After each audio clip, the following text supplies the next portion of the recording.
said Berkeley professor Robert Reich, who served as Secretary of Labor in Bill Clinton's administration. I don't know many people who are extremely excited about her candidacy. Even Republican presidential candidate Dr. Ben Carson, who has all the charisma of a Valium prescription, threw shade in an op-ed. The political elites and their loyal media are desperate because they are seeing the large enthusiastic crowds for Donald Trump and the meager crowds for Hillary Clinton, and they know that there will be a huge enthusiasm gap on Election Day. CNN ran an entire news segment about Hillary's enthusiasm gap. One clip showed Clinton trying to look tough and cover her heart with one hand, Obama style. In Clinton monotone, she said, "We've got to defend the American workers' right to organize and bargain for better wages and benefits. We're going to get incomes rising here in western Michigan and across this state." Seconds later in the clip, Trump boasted, "We will stop the jobs from leaving your state." He was in his element. Something about his approach, his communication style, and his demeanor generated, well, enthusiasm. But where did this enthusiasm come from? Were his policies more carefully defined? Not really. Did he have a more compelling resume than Clinton? That's not it either.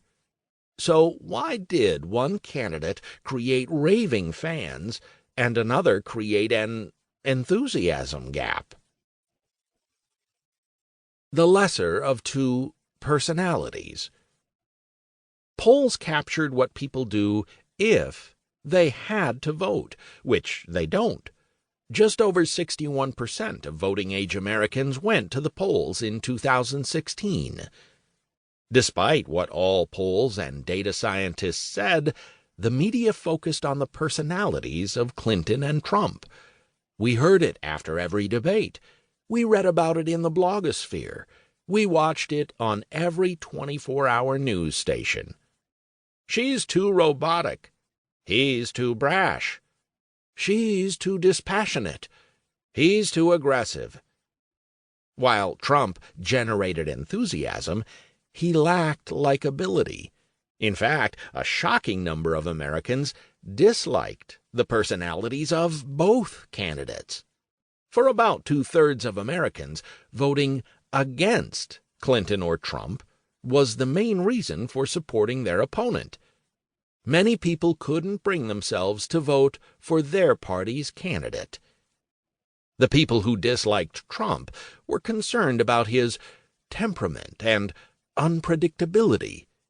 Many Clinton haters said, "I just didn't like her." Were political pundits and everyday Americans onto something? Does personality really make a difference in the election process? The answer is a resounding yes. It's all about personality. On November 8, 2016, Donald Trump defeated Hillary Clinton with 304 electoral votes to 227. The polls and pundits were wrong. For those who say, "Yeah, but Hillary got more actual votes than Trump," that's true. But in the end, Donald Trump put his hand on the Bible and was sworn in as the 45th President of the United States. This book is about why candidates win elections, not how to reform electoral politics. Why did Trump fill convention centers and stadiums, while Clinton could barely pack a high school auditorium or community center? The answer is hidden in plain sight. If you looked at the personalities of Trump and Clinton instead of their polling numbers, 2016 was completely predictable. In fact, every election, and we mean every election, since Franklin Delano Roosevelt's first run in 1932, was predictable. Personality has won the day in 22 straight elections. Let that sink in for a moment. Regardless of whether the country